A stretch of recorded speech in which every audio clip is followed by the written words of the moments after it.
real, a Thug album or a Kendrick album? Because Kendrick might have an album. I was talking to somebody about this yesterday. I think in the last 5 years, to me, To Pimp a Butterfly is probably the best album. Good Kid, Mad City's better than To Pimp a Butterfly. That's the thing. I feel like To Pimp a Butterfly is right here, and Good Kid, Mad City's like right there. It's not really touched. But the reason why I love To Pimp a Butterfly so much is because you can listen to every song and never feel the same emotion. Like the mood changes with every song. I really like Good Kid, Mad City because it was really a story. Yeah, it was like a movie. The structure of albums, Kendrick does a good job with that shit. Yeah. Like top to bottom. If you don't listen to the album in order, you'll be confused because he really structures it like they almost run together. It's like you listening to one song continually. Right. That's what I fuck with about Kendrick, bro. And Good Kid, Mad City, I like it more. And that's how it is on To Pimp a Butterfly. You know how he speaks on every single song and then he has it leads up to the poem, bro. I was just like, I went back and listened to it. I got chills listening to I still get chills listening to the album, bro. And the last nobody really listens to Untitled. I'm telling you, nobody bro. Really Nobody mess with that. I love the first song. I love, bro. The first song I love. Levitate's hard. That is hard too. No matter what you do, I want you. Oh, I also got a question. What was a better funk album, To Pimp a Butterfly or Childish Gambino's album? Pimp a Butterfly. Come on, Mark. Because I asked this question, I was just like, I've heard both. I ain't heard Childish Gambino enough.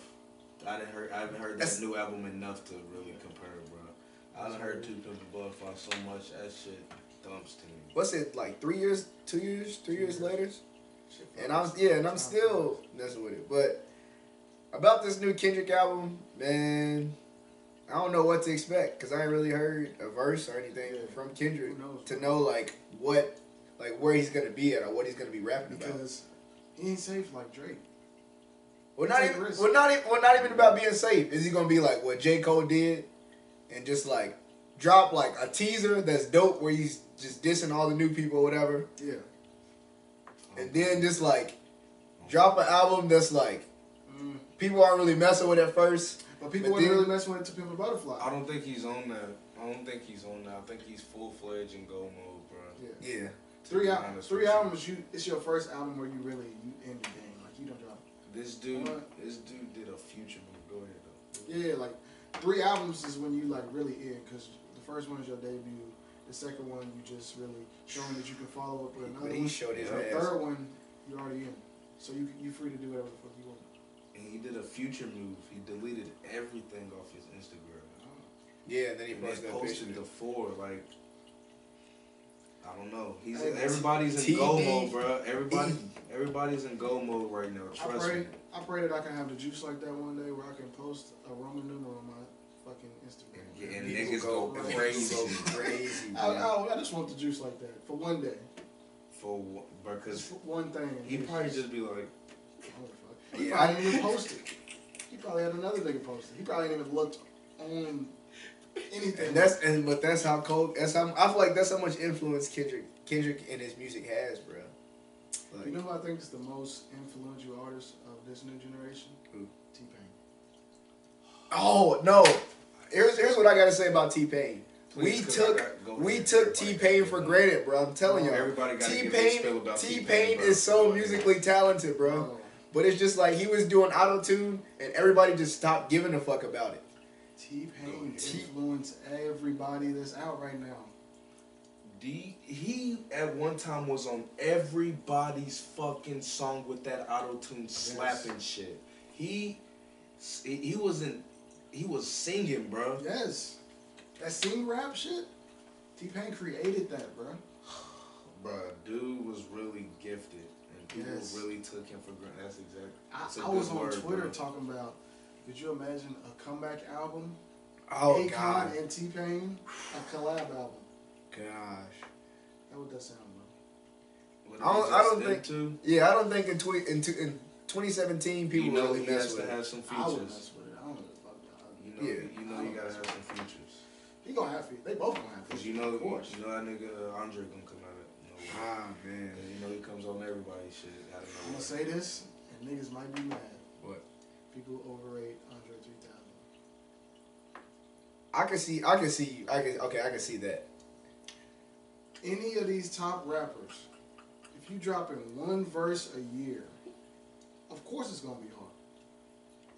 Okay, keep going. But that's what. So how can you say that he's up there with Jay-Z? And I remember niggas was debating that one day, like he's better lyrically than Jay-Z. Like how can you even say that? He ain't got enough out by himself. Right. By himself. Yeah. Yeah. I mean, Outkast is him, but it's half him. And I mean, how can you say that when now he's dropping one verse a year and y'all like it's the craziest verse? I mean, he had the whole year to put it together. I hope it's crazy. Right. He had all the time to put it together. You think he puts it together in a? I don't know. But he has nothing else to think. I mean, when you like somebody like Drake, you think about putting your album out, you got a whole bunch of shit in your mind. Right. This song.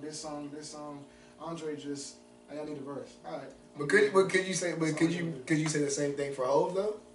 Because Hov, I mean, Hov's more active than Andre. Well, all right. First off, where else is there for Jay-Z to rap about?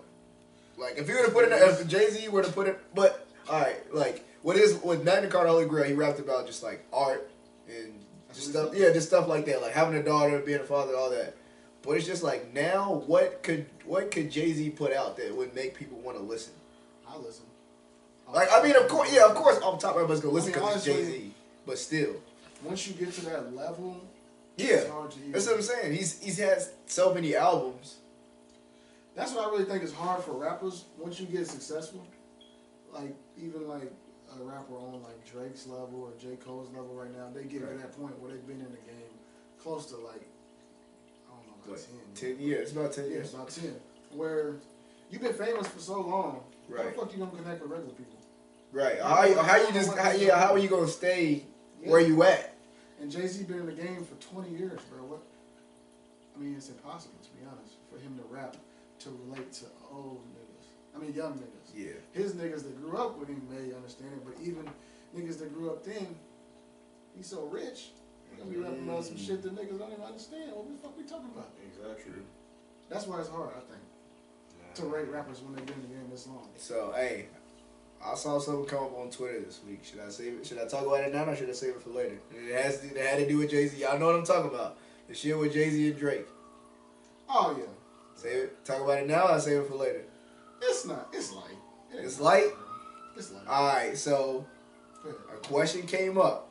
Who has had more influence on rap? Who's more influential on rap? Jay-Z.